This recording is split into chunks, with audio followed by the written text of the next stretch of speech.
text is from Isaiah chapter 1, verse 16 and 17. Isaiah chapter 1, verse 16 and 17. Isaiah chapter 1, verse 16 and 17.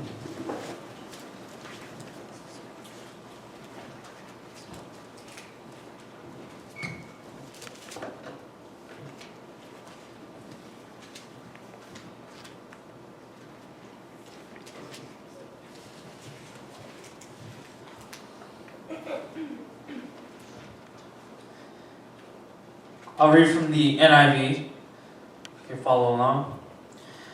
Wash and make yourselves clean. Take your evil deeds out of my sight. Stop doing wrong. Learn to do right. Seek justice. Defend the oppressed. Take up the cause of the fatherless. Plead the case of the widow. I'll read it one more time. Wash and make yourselves clean. Take your evil deeds out of my sight. Stop doing wrong. Learn to do right. Seek justice. Defend the oppressed. Take up the cause of the fatherless. Plead the case of the widow. When I was in elementary school, the most memorable times were when the local police department or fire department came over and they did a show and tell. Anyone have that particular experience at elementary school? Yeah? Or are you that old enough that you don't remember? When I was actually sitting and writing and thinking back on these memories, it really gave me a kind of cheerful memory. I forgot when, I think we called him Officer Friendly, I think. He's pretty famous in Schaumburg. Yeah, right? Officer Friendly. Our Schaumton people know, right? Officer Friendly, he's from the police department. And also, the local fire department would come as well. They would come and they would show us their cool gear, right? The police officers got the utility belt. With, everyone's like, oh, he's got a gun, and something like that, right? And the firefighters come in full decked out gear. And I remember particularly a firefighter named Firefighter Cody. As typical as a firefighter name could be. He was a very tall white male named Cody. He was very friendly too. I mean, he came in and I think I was in the 5th and 6th grade. We were having we have combined grade classes back then. I don't know if you guys do that now. But Firefighter Cody came in with his red helmet, his heavy fireproof leather jacket, his door-busting black boots, and his huge oxygen tank with a face mask. He brought a crowbar and a giant axe with a shiny red head on top. Everyone's in awe and amazement, right? Fireman Cody explained to us what his job was like, what to do in a fire, how to become a firefighter. And even let us try on his gear. All these kids, I was like, yay high. I was pretty small. I'm not too tall right now, but you could just imagine the kids. They tried on the leather jackets and they could barely stand because even the jacket was so heavy. And everyone was just in amazement. He took us outside to their demo truck, and this is where the cool stuff happened. I don't know if you actually experienced this. He took us outside to a demo truck where it was renovated to look like a living room of a house. And about 8 of us would go inside, and all the doors would be locked, and the fire alarm rang, a fake fire alarm. And then the fog machines blew this thick, dense smoke into the mobile home type of car. And then our job was to crawl and look for the exit. And everyone was just laughing and having fun, and it was a good time. I remember, and there was this one lesson that all of us know, almost all of us know. I hope you know. And Fireman Cody taught us is these 3 little words. Does anyone know? Stop and roll. Uh-oh. Stop, drop, and roll. Does anyone want to demonstrate that for us? No, just kidding. Stop, drop, and roll. You do this when you're on fire, right? As a kid, I thought nothing of it, right? It was really catchy. We all got to stop, drop, and roll as an excuse for us to do, just rambunctious stuff in class, right? And you would think that if you're on fire, just imagine with me. Okay, I was cooking yesterday. I was grilling at Judy's and Julia's thing. I was grilling, and Judy taught me how to put out a grease fire. Does anyone know how to do that? Baking soda? Yeah. Baking soda? I didn't know, okay? But imagine if I was caught on fire, what would be your first instinct? You would probably run around, right? I don't know about you, but if you type in catch on fire YouTube videos, I don't know if you've seen any of them. These people don't stop, drop, and roll. They run and scream, okay? They run and scream. What is so fundamental, what is so cliche, stop, drop, and roll? Most people in the heat of the moment, when they panic, they forget to stop, drop, and roll. Our passage today may be very common sense to us. Like Fireman Cody taught me how to stop, drop, and roll. But what we find is that God is teaching us a very fundamental lesson on how to be a follower, okay? I'm going to give you 3 points today, just 3, very practical personal applications. The first is stop. The second is learn. And the third is go. Stop, learn, and go. A little background on our passage. What's going on in Israel? The book of Isaiah was actually written by the prophet Isaiah, whose name means the Lord saves. Isaiah was also known as the Prince of Prophets. So he was the head honcho of all of the prophets. He was, I would say, the most famous prophet of the Old Testament. A prophet was a messenger or a spokesperson for God to the people of Israel, okay? During this time, the nation of Israel was in a very, very corrupt state. What do I mean by this? That Israel in its state, all of the rulers of Israel were very corrupt. That they used the oppressed people of their nation for their own benefit. They did not care about the widow, they did not care about the poor, they didn't care about the hungry. It was all a power-hungry nation. It was corrupt. Maybe this is kind of a foreshadow at the state of America right now, as we see our 2 presidential candidates. But I won't have a political rant. Our first point I want to share with you is stop. In order to start, you need to stop. In order to start, you need to stop. How many of you have had this moment? Maybe you've experienced it with another friend, or you personally, I know myself, I'm guilty of this. When someone says, take for instance, you mess up on something, or you're late on time, or I'm working on that, right? Okay. Yeah, let's take that for example, okay? Let's say this fictional person named Jaime, okay? All right, he's late on time, and this fictional person named Hootie, okay? always says, you have to be on time, and I say, I know. And out of my insecurity and out of me just trying to cover up for my tracks, I say, I know. How many of you had that moment?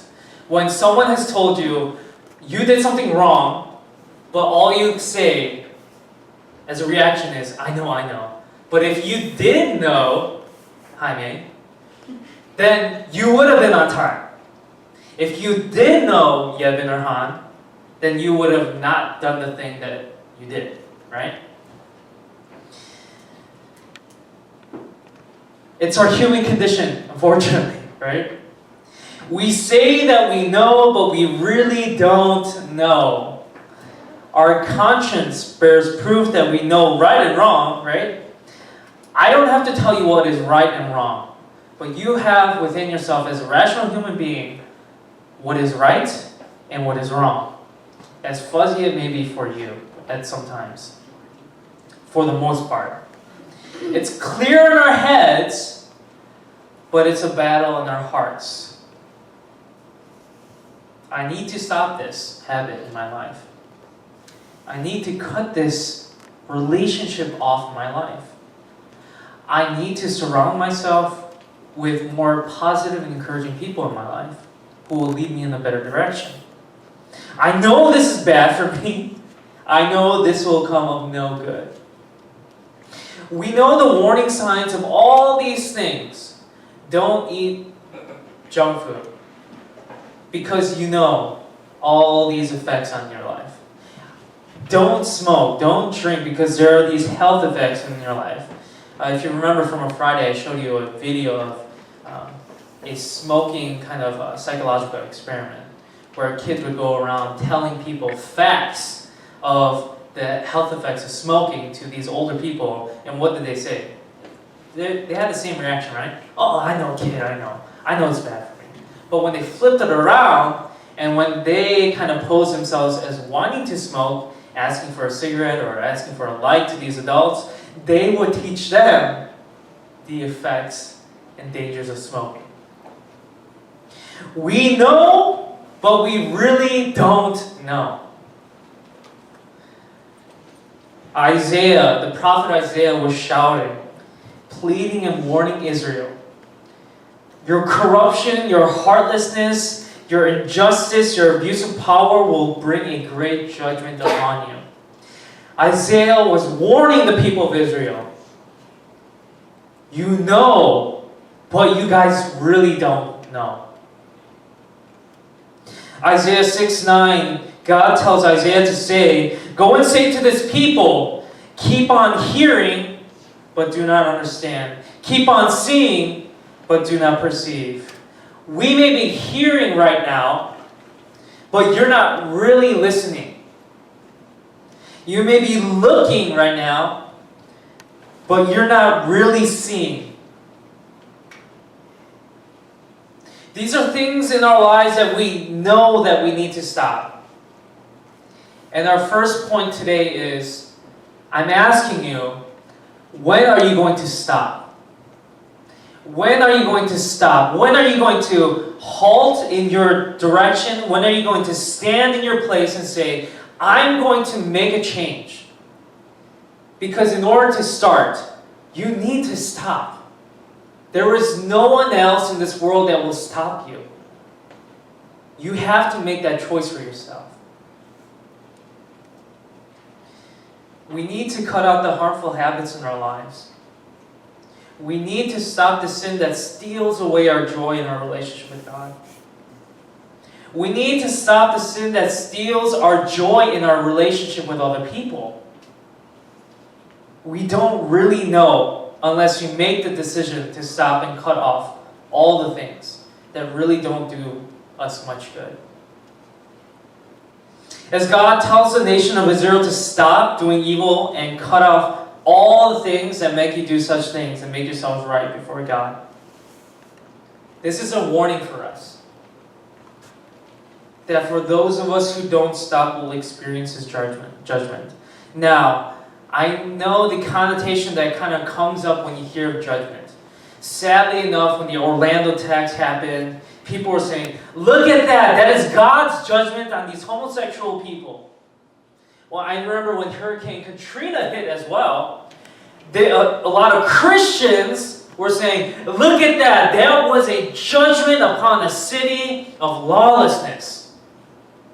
Mardi Gras, whatever happens out there. Let's be careful about this. I don't believe that judgment, God's judgment, is about natural disasters. And it is shameful to say those things and call that God has done such things to such people.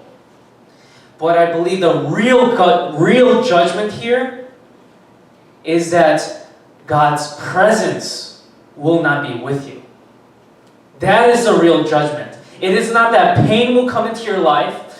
It is not a series of unfortunate events. It is not that you will get bad karma, but God's presence will be absent in your life. That is the real judgment. And if we understand the nature of hell, that hell is not only a place of torture, but the very core and the essence of it, that hell is a place of God's grace, actually, of His love for people who do not want anything to be part of God.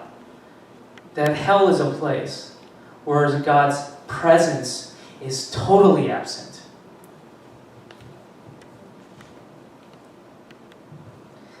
That is God's judgment.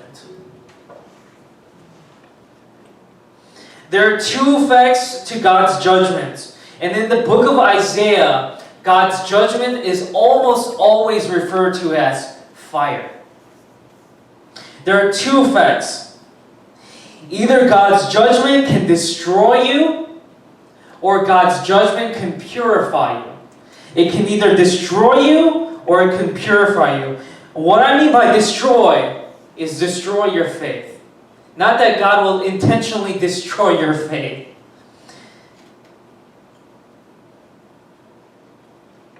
But that we destroy ourselves when we don't listen to the warnings.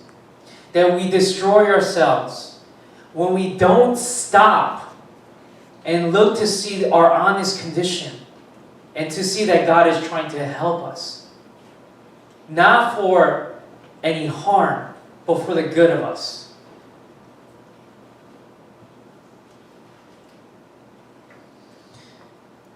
In God's judgment in our lives, when we do experience such things and painful events and periods of our lives, it is a purifying effect.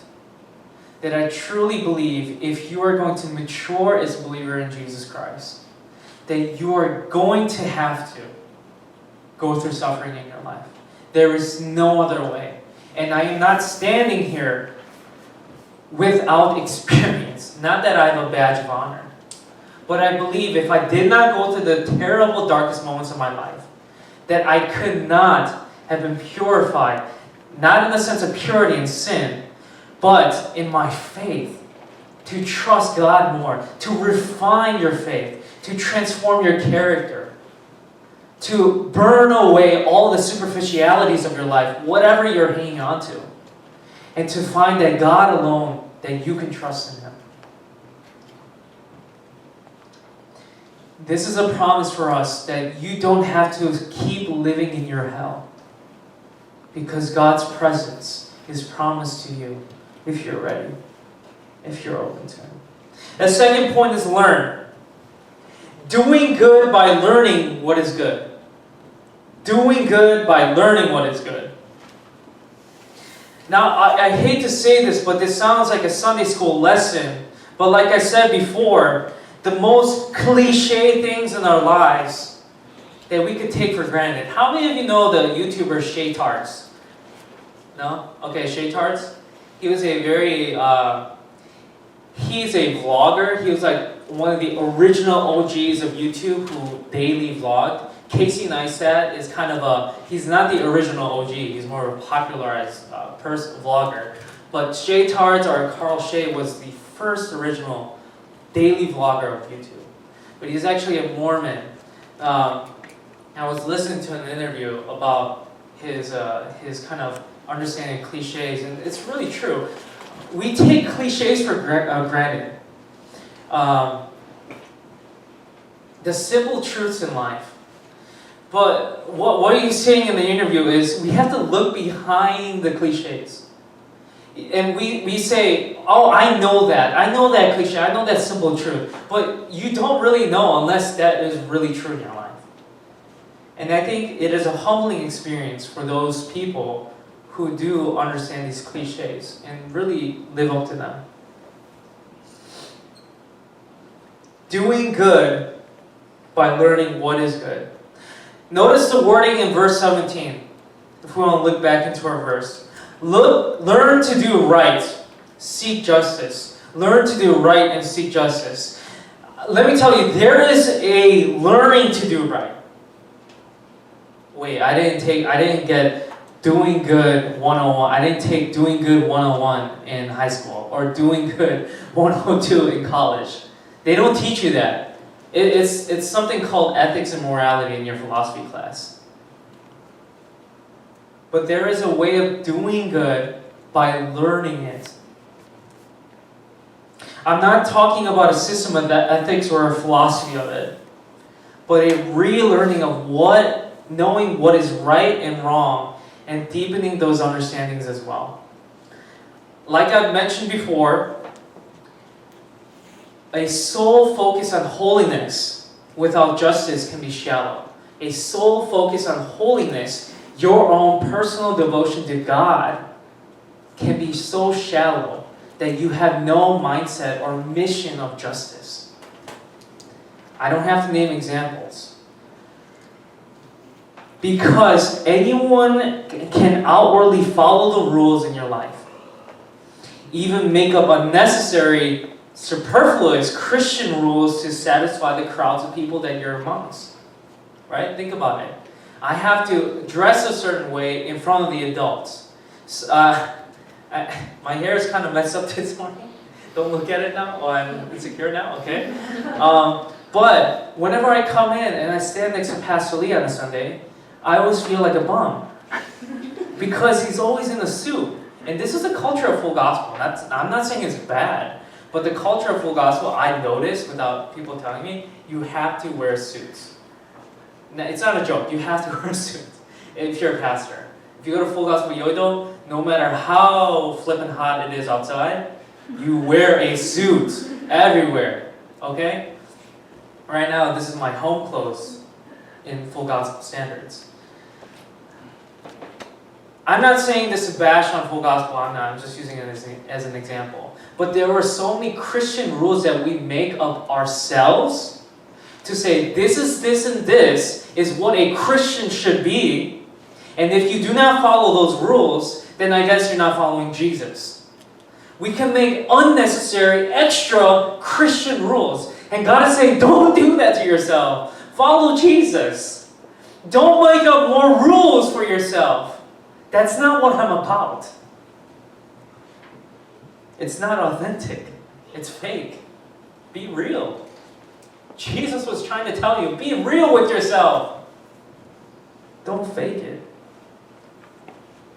We must go beyond God told me not to do this and ground our values in why we shouldn't.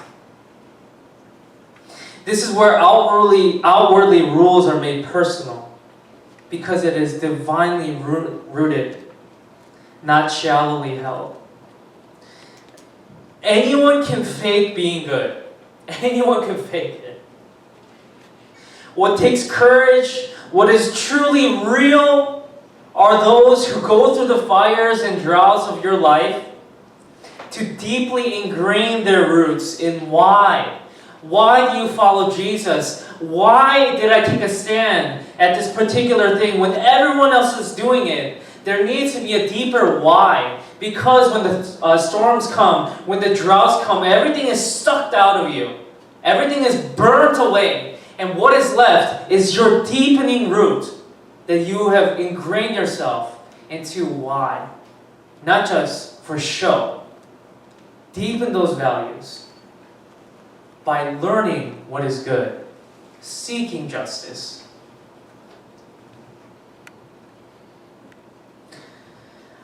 Learning to do good does not come naturally.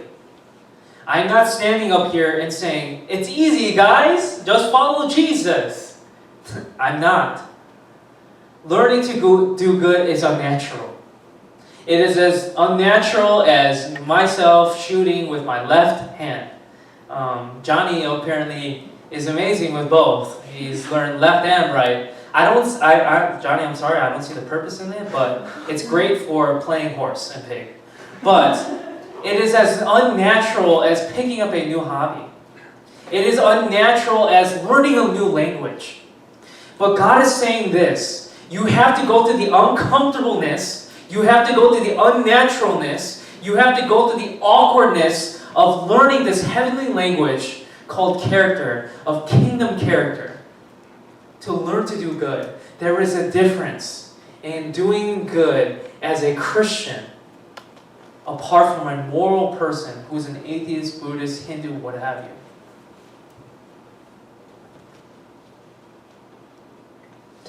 Make the choice. Stop. Keep going if you mess up. Get up and go again. Keep coming back to the cross until we learn. That is the process. That is why we have the cross. That is why we have grace. That you come kneeling before Him again and then again and again. And we're learning. And He's guiding. And He's teaching.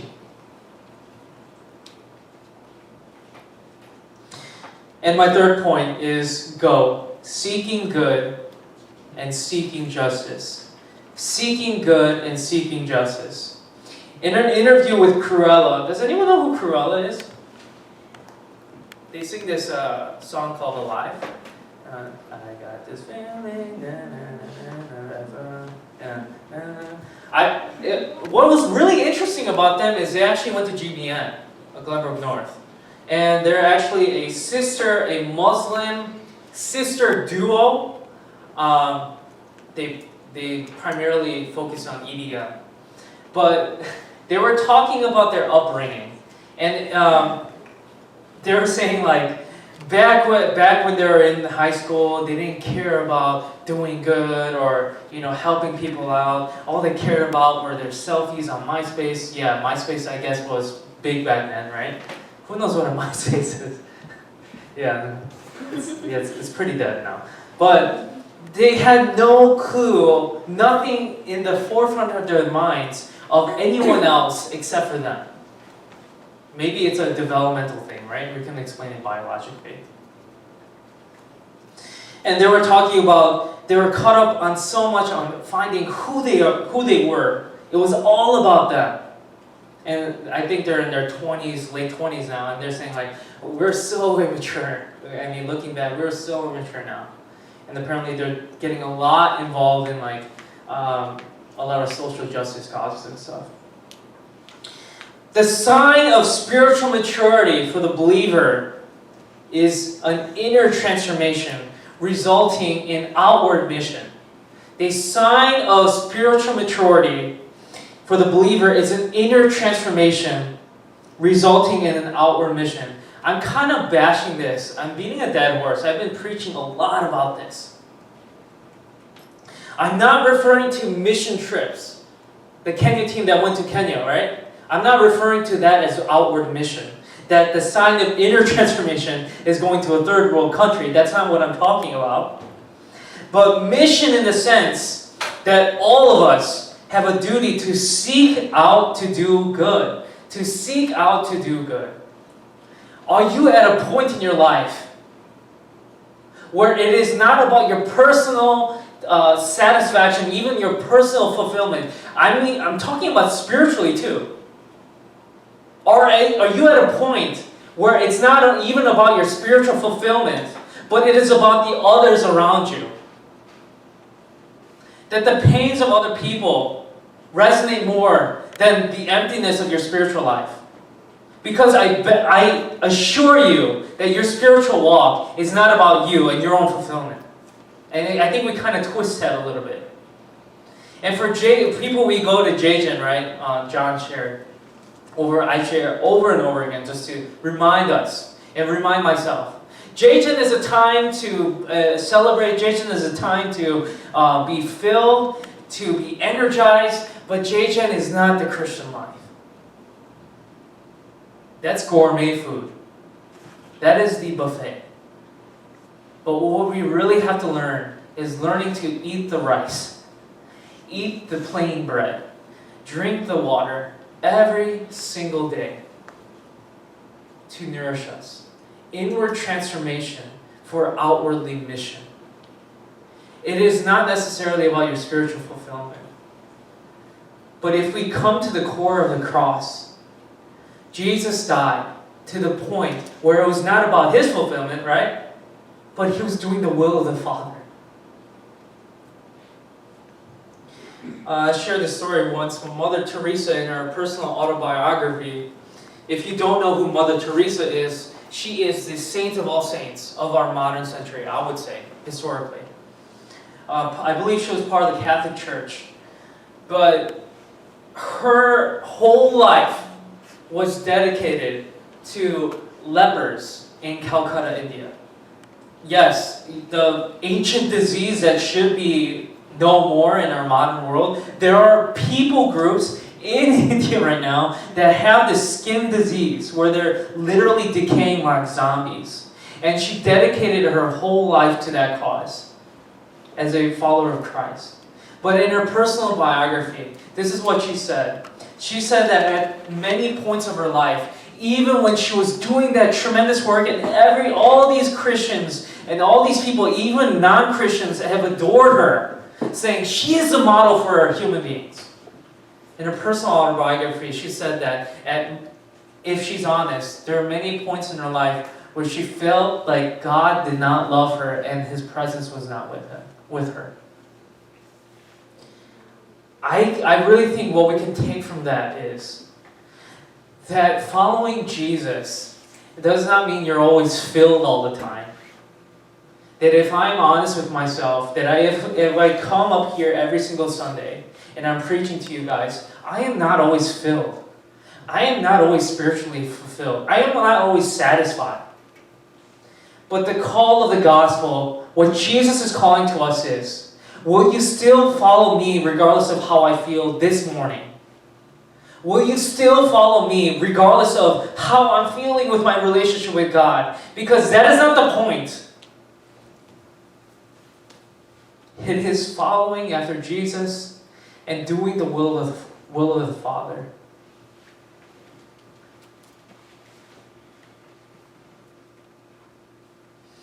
Notice how it is saying not just doing good, but seek it in our verse. You have to look for the opportunities. Look for the opportunities to do good. This is something you have to develop within yourself. No one's going to tell you, hey, can you do this or can you do that? You have to look for that. You have to develop the sense of, oh, I have to be serving other people. This is very common sense to us. But most of us don't get to that point.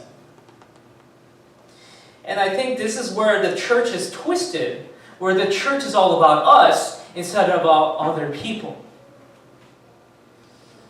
You have to explore the possibilities of where your abilities, where your career, where your resources, where your social network, along with your heart, can embrace whatever mission you can take on. You don't have to be necessarily going to Kenya. You don't have to be fighting for those who are in sex slavery. You don't have to be necessarily fighting for those who are in the Chicago homeless area. It can be right inside our church.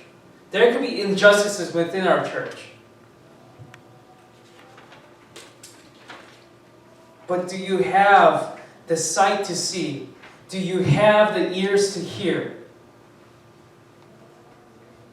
Whether it's helping a Mr. Lee that I've encountered in my life when I was at a nursing home as a social worker, an elderly man with Alzheimer's on his almost last breath in a nursing home, or financially supporting and praying for Fortune, right? Our Kenyan team knows who Fortune is, a Kenyan child. For him to grow up, for him to be provided with food and education. Or it could be fighting for the rights of a girl named Soraya, a Libyan sex slave. Injustices are all around us. Let's not be blind to that, like the nation of Israel. Holiness is empty if it is just praise and personal devotion without mission. Let me tell you this again. Holiness is empty without seeking justice and mission. I pray that you won't become Christians who it's all about praise concerts and retreats. Not because those are bad, because I'm warning you, because I've been through that. If you're so ingrained in that, the holiness actually collapses inward. Because nothing in your life, there's no purpose to that holiness. There is a purpose to the holiness. And it is to do good, to seek justice. That is the mission of Jesus Christ. Are you developing the core within that goes along with the holiness? Now, I'm almost done. Please stick with me.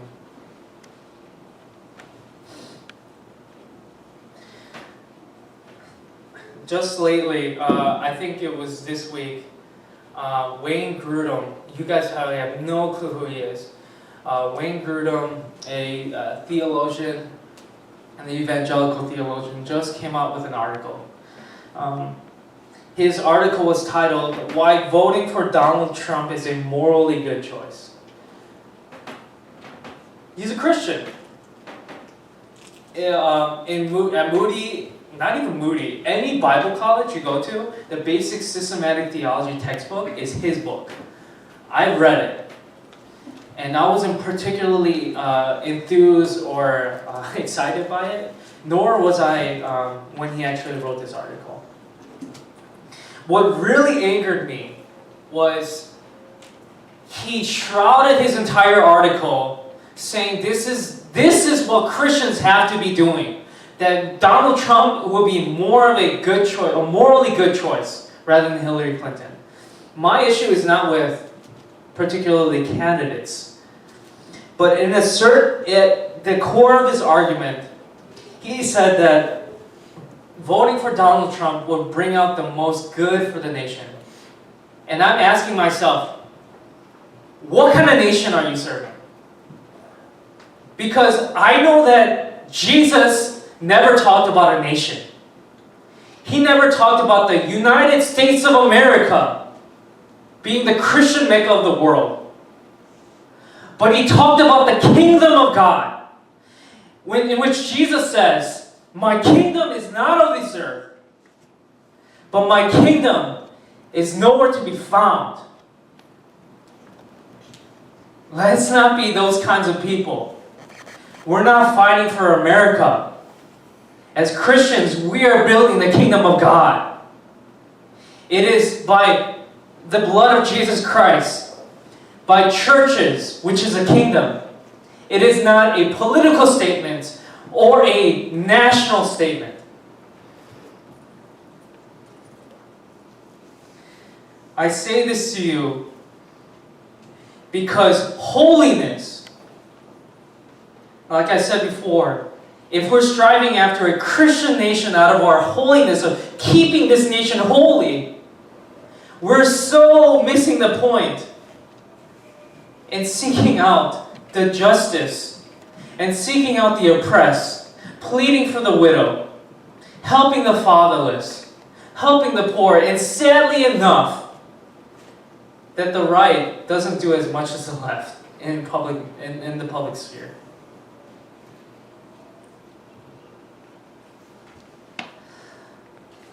And I pray that as a church, that we would understand rightly what holiness is. It is not simply your spiritual satisfaction or your fulfillment or acting a Christian way, but along with that and with justice, that as it comes together, that the fuel that fires both aspects is when you dive deeply and you start to walk with Jesus Christ.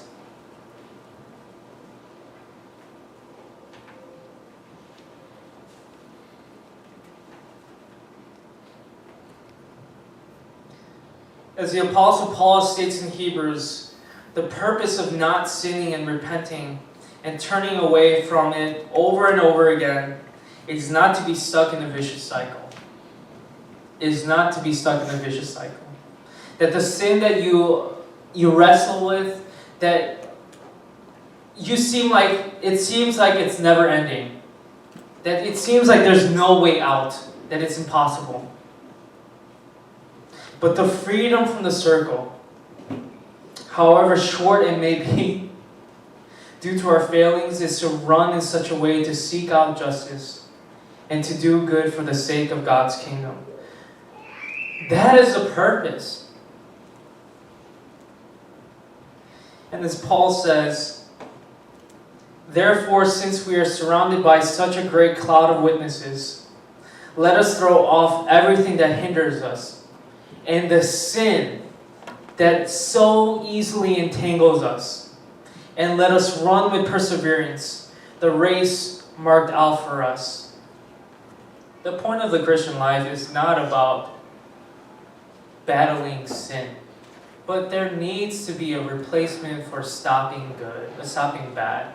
There needs to be a replacement of the bad things of your life. It's not only stopping, but what are you replacing in place of those?